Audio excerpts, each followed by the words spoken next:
আপনি কি জানেন ইসলামে গান কেন হারাম? তাহলে এই ভিডিওটা দেখুন। আপনি নিজেই বলবেন গান হারাম করাটাই ইসলামের সঠিক সিদ্ধান্ত। आपने कभी सोचा है कि इस्लाम में गाने सुनने क्यों हराम है? चलो मैं बताता हूँ। सबसे पहले आप ये गाना सुनो। बस इतना ही जानू तुझ में रब दिखता है यारा मैं क्या करूं। इस गाने में क्या कहा जा रहा है कि तुझ में रब दिखता है यारा मैं क्या करूं। मतलब एक इंसान के बारे में ये कहा जा रहा है कि तुझ में, एक इंसान में रब दिखता है नाउज बिल्ला, यारा मैं क्या करूं। इस तरीके की लिरिक्स इन गानों में इस्तेमाल की जाती हैं कि आप एक पल में अपने ईमान से खारिज हो जाएंगे, अपने ईमान से बाहर हो जाएंगे। মানুষ কি কখনো রব হতে পারে? মানুষ কি কখনো আল্লাহ হতে পারে? নাউজুবিল্লাহ।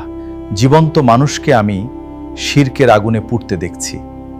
दूसरा आपको मैं एक गाना सुनाता हूं जिसमें ये क्या कह रहा है, ये सुने। जन्नत सजाई मैंने तेरे लिए छोड़ दी खुदाई मैंने तेरे लिए। यहाँ पर कहा जा रहा है कि जन्नत सजाई मैंने तेरे लिए छोड़ दी खुदाई मैंने तेरे लिए। वल्लाही ये कितने बुरे अल्फाज हैं। आप समझ रहे हो इन अल्फाजों का मतलब? कि जैसे मैं एक वकील हूं तो मैं कहूं कि वकालत छोड़ दी मैंने तेरे लिए। इस तरीके से नाउजुबिल्लाह इन वर्ड्स में साफ ये कहा जा रहा है कि खुदा कह रहा है कि खुदाई छोड़ दी मैंने तेरे लिए, एक इंसान के लिए। वला हौला वला खुद। आप बताना कि ये गाने आप सुनना भी चाहोगे कभी? মানুষ কত নির্বোধ হলে আল্লাহকে অস্বীকার করে। নিষ্ঠুর আচরণ আল্লাহর প্রতি। মানুষের নিষ্ঠুর আচরণ আল্লাহর প্রতি তোমাকে কি প্রকম্পিত করে না? ऐसे एक गाना ये था कि जिसमें कहा जा रहा था कि अल्लाह मुझे दर्द के काबिल बना दिया, कुछ न बन सका तो मेरा दिल बना दिया। अल्लाह मुझे दर्द के काबिल बना दिया, जब कुछ ना बन सका तो गम समेटकर सारे जहान के मेरा दिल बना दिया। वला हौला वला कुव्वत। यानी মানুষ কি কখনো রব হতে পারে? মানুষ কি কখনো আল্লাহ হতে পারে? কখনোই না। যে মানুষ জন্ম নেয় একটি দুর্বল বিন্দু থেকে, যে মানুষ ক্ষুধা পেলে খাবার খেয়ে, অসুস্থ হলে দুর্বল হয়ে পড়ে, আর একদিন মাটির সাথে মিশে যায়, সে কিভাবে মহাবিশ্বের স্রষ্টা হতে পারে? এই মহাবিশ্ব, এই বিশাল আসমান আর জমিন, আলো বাতাস, জন্ম ও মৃত্যুর চক্র, সবকিছুর মালিক কেবল একজনই, তিনি আল্লাহ। তিনি অমুখাপেক্ষী, তিনি কারো জন্ম দেননি এবং তাকেও কেউ জন্ম দেয়নি।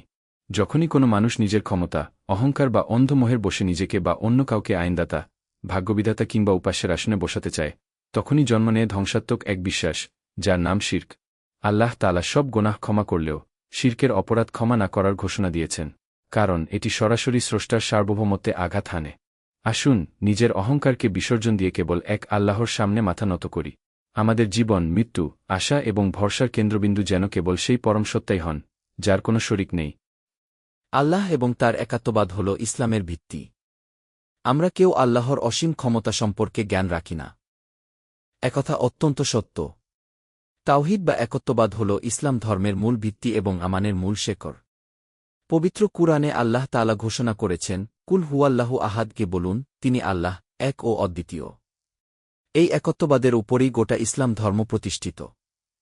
আল্লাহর সত্তা এবং তার অসীম ক্ষমতার পরিধি মানবীয় জ্ঞান, বুদ্ধি ও কল্পনার সম্পূর্ণ মর্ধবে। পবিত্র কুরআনে ইরশাদ হয়েছে, তার সমতুল্য কিছু নেই, আর তিনি সর্বশ্রোতা, সর্বদ্রষ্টা জ্ঞ।